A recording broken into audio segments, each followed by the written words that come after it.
Hi guys, today we have a special guest. Caroline Ventura is an incredible jewelry designer. I met her a few months ago through a friend of us, and I really fell in love with her collection because it's very thoughtful, very delicate, very chic, but completely effortless. So I really wanted to share with you her work, but also she's a beautiful natural beauty, so I thought why not doing a little beauty video as well so we can know a little bit more about her beauty routine. Hi! How are you? Good, how are you? Good, welcome. Thank you for having me over. Have a seat. Thank you. Well, I'm really happy to see you today. Same. I call you Caroline with a French It's so much way. better. Really? But it should be Caroline? Yeah. Because it's such a French name for me Yeah. too, that I just have the, how do you say, reflex, the habit to just say To Caroline. say it in the French way. That's fine. I'll say Caroline because I hate when people call me Violet, but it's okay. I mean, I understand that that's what people think they should say. Yeah. They should say Violette. So I'm really happy you came today. So we have construction next door. It's the price you pay for city living. So you're a jewelry designer. I have a jewelry line, yes, called Brutus. And then I also have a store in the West Village, a furniture store. Really? So, yeah. How come I didn't know that? I'm It's- like obsessed with her design. It's not something that I talk about. It's not in the forefront of what I do. It's the business that my husband and I own together. So he Okay. has his job, I have my job that's jewelry, and then we have the store together. Oh, that's amazing. Yeah, and we've only had it for about 3 years, so it's still relatively new, but we Yeah. sell furniture, art, ceramics, everything for your home. You have to come by. I have to come. You're wearing some of your pieces right now. The plus side of being a jewelry designer is that I get to test all of the new stuff that I make for a few months before I put them out. Stuff that you can put on, wear every day, it just becomes a part of your uniform. When did you start it? Like 7 or 8 years ago, I want to say, maybe even longer. I was a stylist prior to designing jewelry, and I lived in Los Angeles. And when I moved to New York, I never fell into the same type of family that I had in LA. So I started making jewelry as sort of like a hobby. I started out making it all myself. Now I have a small production team. Everything's made in the Diamond District in New York, but it's me and 2 other people, and that's it. And I just finished a stone setting apprenticeship, so a lot of the new stuff that I'm working on has a lot of teeny tiny stones. These 2 are what will be coming out in the fall. This one, as well as this bigger chain. This one is something I just came out with, and the entire collection. It plays on the notion of sort of secrecy and something that is just for you, not for anyone else. Yeah, so it's not showing you. each piece has a diamond that's hidden somewhere on it. So this one has one on top, and then there's one on the bottom. This is so special. Yeah, I love this one. It's like stars. Yeah, it's a really old technique of setting. They all have different numbers of points on them. So nice. I had made one of these with the different stones the other day, and I thought of you actually because I love your color moods. And it was a nice sort of like ruby red tones all on a gold band, and it made me think of you. Oh, that's so nice. This one there's a white diamond and a black diamond. I feel like everything you design is very sensitive and felt, like it has to mean something to you. Yeah, I feel like there's 2 different places. Jewelry can either be really flashy and showy, and it can be like your statement piece, or it can be something that's really personal. Especially when you have stuff that is quite minimal. Other people might have this same ring, but this ring is yours, and it has your story attached to it, Yeah. and you give it your meaning, and that makes it completely unique. You're full of care and consciousness. I like that word a lot. Small moments of thoughtfulness are what Yes. I really gravitate Yeah. towards. Even just tiny things like what mug you drink your tea out of. Little tiny moments of thoughtfulness that make you happy. Absolutely. I like to bring as many of those moments as I can throughout the day because they just sort of build up and continue off of one another. Yeah, it's like, I feel like you surround yourself with like good energy. Everything has a story and it feels Yeah. like it's there with me. So Yeah. it's jewelry are so It's a nice way to sort of feel protected, Yeah. especially, New York is crazy and we all have our shit going. Everybody does. And so if you can pull little moments of things that make you feel secure and safe and happy, that to me is very important. Yeah. It seems silly to think of it in terms of, you know, a mug or a ring or whatever, but No, whatever I it really takes. believe in it. Yeah, me too. I mean, I asked if you could bring your new collection. I brought a few pieces. I just brought, so you could kind of see them closer up. Everything else I'm kind of wearing. Each one has a little diamond on top and then another one underneath on the bottom. And then these ones all have a diamond that's on the inside or a set sort of on the side. So when you wear it, you can have the diamond facing you, so only you see it. Or you can face it out, so you don't see it, but everyone else does. So beautiful. And then this is sort of the next iteration of what I'm working on that's a little more bold. They're not quite there yet. I'm still sort of working with proportion, and I think I want this to be all diamonds. I think I'm gonna take the colored stones out. I like sort of mixing shapes as well. And then I really like to kind of play with the placement of them. Like this one has another little diamond that's kind of set away from the others. So as you wear it, it moves and you get to see different... You have a new story every time you look at it. Yeah, different points throughout the day as you go. So I love it so much. Thanks. Yeah. I really enjoy making them. It's a nice sort of meditative process also. When I met you, I was like staring at you. I was like, oh my gosh, she's so beautiful. We have to do a video together. I kind of want to know, I feel like you're a skin girl, like you will treat your skin. I do my skin the most. I really like to focus on taking care of what I have as opposed to covering everything up and trying to fix it with makeup. I spend a lot more time working on my actual skin than applying what goes on top of it. I'm a fan of naked skin. I think the texture of a naked skin is so sexy and beautiful. Take care of what you have is also a way to celebrate who you are and not trying to change it. We all have problems, we all have spots, we all have shadows. I don't mind a little bit of covering those things up. The amount of coverage that I use varies depending on what I have going on. Yeah. But I think that it's kind of a vicious circle. If you try to put less and less and take care more and more of your skincare, then your skin is going to look better. Yeah. And then you're going to wear less. So it's something we have to start all together. It's always challenging. But did you bring a bit of your skincare? I did. Everything that I use is essential oil free. So I start with this one,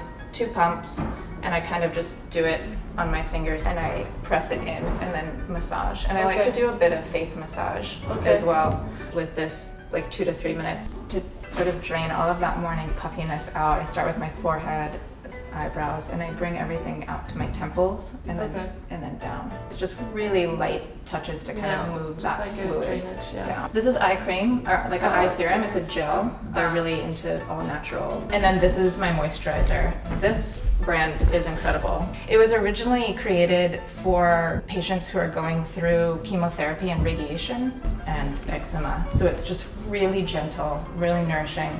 There's no synthetic fragrances. It's completely fragrance-free. Do you have your makeup bag? I do.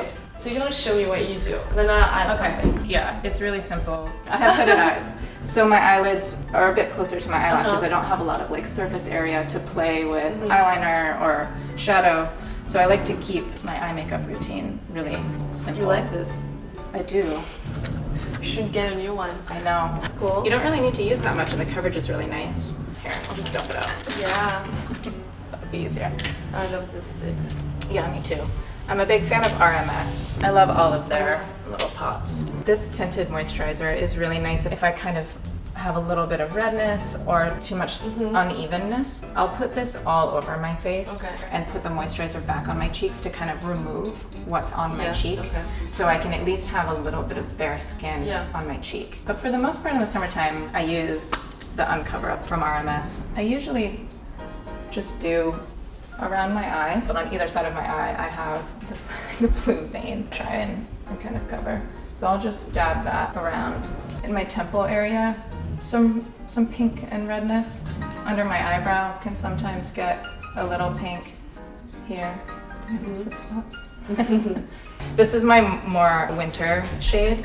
But sometimes I'll use this around my eyes as well to brighten it up a little bit. I like my eyes to sort of be all one tone. I don't want any shadow because I have a heavy lid. I feel like it has enough shadow on its own that if I can make my eye more monochromatic and all one tone. And I don't like to draw focus to the center of my eye. I like to pull everything out this way. I have a little spot on my forehead that I noticed this morning.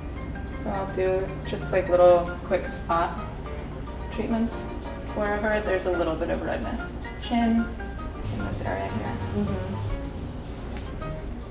Also, my nose tends to get really pink in the winter and in the summer. In the winter it gets pink from the cold, in the summer it gets pink from the sun.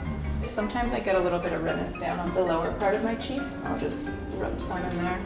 I usually do my eyebrows. Just brush them up and out. I just do underneath quick little strokes. Creating the shape underneath makes it look less like you've penciled in your eyebrow, and it's just adding a little bit of shadow, and then brush it to kind of diffuse that line a little bit if I drew it a little too harsh. My secret weapon is this, the couture brow, the YSL makes. Have you used this? No. And I just go through and do the little teeny tiny hairs in the front and kind of spike everything up a little bit, and it just gives my brow a little, you can actually like see the hairs a little bit better. I'm from California originally, so I like to feel like a tan always. I just use a little bit, and then I always dab it on the mirror for some reason. I don't know why. I don't know if it actually gets any of the product off. I've just always done it. It's like my little routine. And then I'll just do quick little strokes. I like to just bounce it off. Yeah. I'll do the same on my forehead, a little bit on the chin, and then I like to do just a little bit on my eyelids. I do really like cream blush, so I'll just pop it on just top of my cheekbone, just to give a little bit of color. Highlighter, but I don't think I'm gonna use that today. This one is like nice pearly champagne. So this is eye polish in Lunar. When I use it, I usually just do here. Okay. And that's it, a little bit here. I'd like to do it here, but usually just end up eating it off anyway. I just have to lift my eyelid up a little bit. If my house was burning and I needed I only had time to grab one thing, this is what I would grab. Yeah? Yeah, for sure. It's my desert island beauty thing. So I feel like for hooded eyes, curled lashes are really good. Yeah, it breaks up that eyelid. You bring the shadow right here. Exactly. So if I'm just being super casual, I'll leave it at that. If I want to add mascara, I have this Bobbi Brown waterproof one. Put it on the outer corner, like a quarter of my eyelashes out that way and that way. Yeah, and then I end with chapstick. And do you do anything at night that is different? Yeah. This eye polish from RMS, I'll just kind of put my pinky in it and smudge just like the outer corner, and then smudge it all under. So I don't really do shadow on top of my eyelid very much, so I like to do shadow underneath. It's a balance on how can you do your eye makeup then. Right. If you want to do something, then you don't want it to look heavy. So I brought a few stuff. When I saw you, I felt like, okay, she needs like everything matte and nude. As a blush, because you're very like a golden tone. I like the contrast when you have a golden tone of something a bit more fruity, fresh, floral almost, and not going too much in the bronzy look. So you already have blush. I'm just gonna take it off a little bit. Also, one thing that could work for you in the summer is that replacing your concealer with just powder could really do the trick, because then you will if you're outside and you're really hot, it can like help you to control this a little bit, and also it gives you like a beautiful like velvety touch without looking khaki, because you don't have anything on your skin. I do like to apply it with a smaller brush. Yes. Yeah, me too. Then you can control it. Yeah. And I'm just gonna go like not under your eyes. Just in the spots that get shiny. Yes.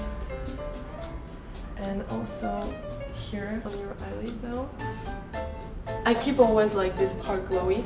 This, to me, like I'm always saying, between oily skin and glowy skin, there is just one step. All this part you don't want to be glowy, because that's more oily. Right. Everything here as well. And here as well. Of course, wherever you want to put highlighter, a little bit on the bridge of the nose, the whole like apple of the cheeks, and a little bit like even in the middle of the forehead is fine. Then for blush, I can go with, this is a bit too big as a brush, but fine. So because I remove your hair mass here, I'm not gonna add any blush right here. I'm gonna use your own color as your blush. It's sort of a nude pink right here. We have kind of the same long face, so it's nice to have like a color right here. Yeah, it's more to pull it out. This color is very nice though, this pink, so I'm just gonna put it. I love to have ombre blush. So I'm just gonna put it a little bit more on the bone. My first collection with Estée Lauder, so this is the rosé. So what I love to do is like, now that you have like a matte skin, I'm gonna add right on your bone. I just put it right here. Yeah, like a C shape. Yeah. Yeah. I love the sort of glowiness of this. Yeah, it feels really nice. It's not tacky. It'll stay really well. Yeah. So a bit here, and then I'm gonna do a little bit on the bridge of the nose. I love the contrast of like dewy and matte. Yeah. Something with your eyebrow I just wanted to do. It's like just like right there. Yeah, I have it on both sides. Here. Yeah, that one is missing a little. Just a little hole. more straight. So I brought these two eyeshadows because I wanted to see having an eyeshadow that looks a bit like your skin tone, matte, but such a nice texture. This is a maquillage. It looks creamy on your skin. Right. I'm gonna start with this one that is a bit more light, but it has a tiny bit of apricot and pink. Because it might just be this that could be nice at night to use. Maybe not something dark. But I feel like in the summer right now, it could be pretty nice that you just have like this sort of like smoky nude, like very 90s look. Yeah, very in right now. So I'm just applying, you can feel it like all over your eyelid.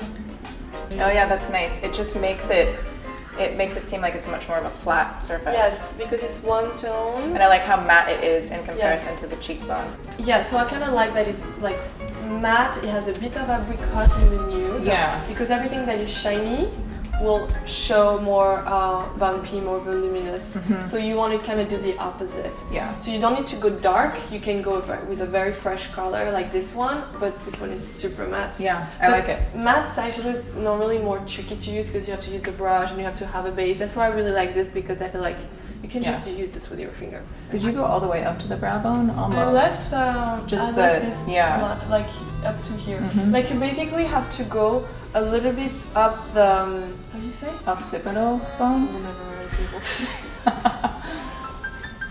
Yeah, this is really nice. I love the texture. Cool. Yeah. Perfect. Okay. Now I'm gonna apply mascara because I think that's also like a key product for you. Yeah. One thing I love to do is really to go on the root, so that's why I really pull the eyelid. I'm kind of bringing like a Bambi. More doe-eyed. Yes, exactly.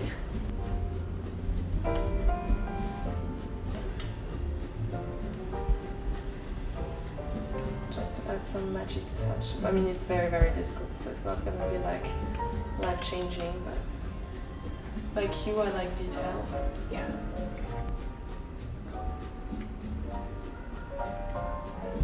what we talk about that you eat. Yeah.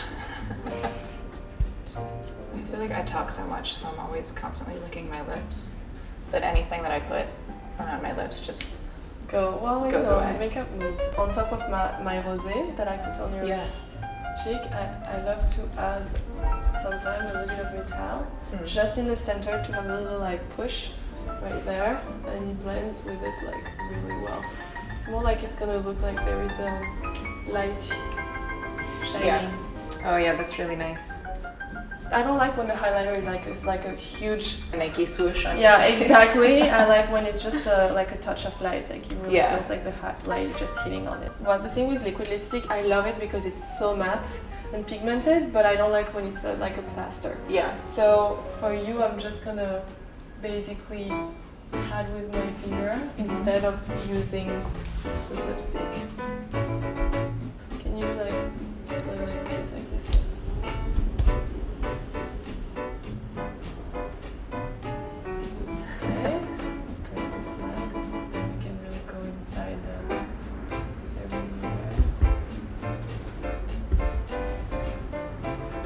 Then we can use a little bit of lip balm if you feel like it's a bit dry, and I just like add. Oh yeah, that's really, really nice. I love how monochromatic everything is, but it doesn't look... Sometimes I feel like if I use all of the same tone, I get very washed out.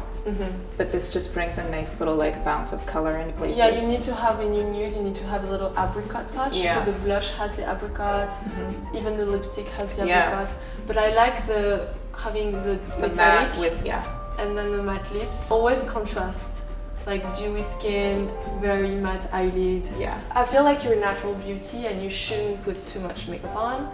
Sometimes you should try a red lipstick though. So I do do that. My husband really likes it. Yeah. Oh, that's right, because usually men are like, oh, I can kiss you. I'm like, well, you just have to wait. He just likes to look at it and then kiss later. Yeah. So that's the look I will really like on you, is to have this beautiful 90s clean face, fresh, natural beauty look. Thank you.